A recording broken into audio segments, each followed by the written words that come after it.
السلام عليكم طلاب الصف السادس، اهلا وسهلا بيكم ابطال في فيديو جديد. النهارده هنحل مع بعض كتاب التقييمات انجليزي سنه 6 من صفحه 31 ل 35. يلا بينا. اول حاجه هنا ما تنسوش يا حبايبي حطوا لنا لايك للفيديو، اشتركوا في القناه، كنت متشكره جدا ليكم. اول صوره يا شباب هتقول له ماتيريالز ان ذا ديزرت اندر ذا جراوند، المواد الخام بتكون اسفل الارض. يلا بينا. عندك هنا في اللي تشوز اول واحده هنا هتقول له سيلفش يعني اناني. تاني واحدة هتقول له beautiful يعني جميل. هنا هتقول له in the trees يعني في الأشجار. هنا هتقول له every afternoon. رقم 3. رقم 5 في القطعة هتقول له the selfish giant اللي هو الرجل العملاق doesn't want to share his garden، ما كانش بيحب ان هو يشارك الحديقة بتاعته. في الاكتيفيتي 2 دي صفحة 32 هتقول له stones. هنا هتقول له writing materials. هنا هتقول له flags. هنا هتقول له decorate يعني بيزين. البراجراف اهو يا حبايبي. وقف الشاشة وانقله على أقل من مهلك، يعني وقف السكرينة كده، وقف الفيديو وانقله وكمل الفيديو معانا. Egypt has many valuable natural resources.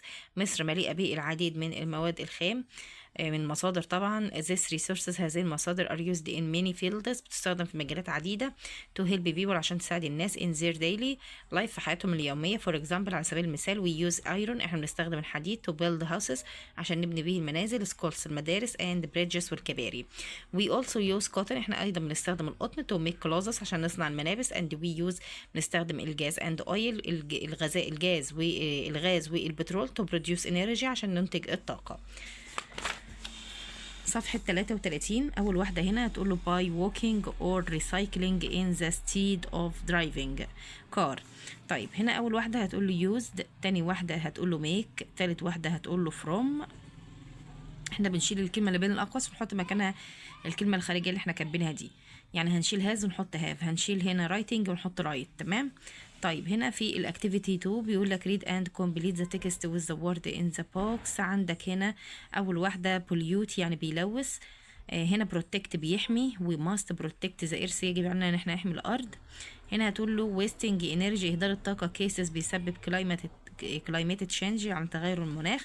هنا هتقول له panels solar panels. عندك هنا types اللي هي انواع. الاكتيفيتي بقى بيقول لك هنا اكتب عن what should we do to keep our classroom عشان نخلي الفصل بتاعنا نظيف اهو يا شباب. دي صفحة 33. يلا بينا على صفحة 34.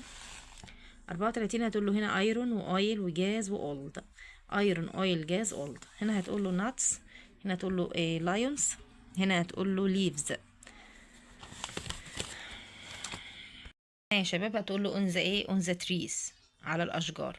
دي صفحة 34. صفحة 35 في الاكتيفيتي 2 read and complete the sentence. هنقرأ ونكمل الجمل. أول حاجة هنقول له mustn't. هنا هنقول له must. هنا هتقول له resources مصادر. هنا هتقول له cars. هنا هتقول له metal يعني معدن. طيب هنا في اللي بيقول لك what should you do if you had a lot of gold. انت هتعمل ايه لو انت عندك كتير من الذهب؟ اهو يا شباب ده الباراجراف. وقف الشاشة وانقله، وبكده نكون وصلنا لنهاية الفيديو حبايبي. ما تنسوش تدعمونا بلايك وشير واشتراك في القناة عشان يوصل لكم كل جديد. ربنا ينجحكم جميعا يا رب بالتوفيق والنجاح. مع السلامة.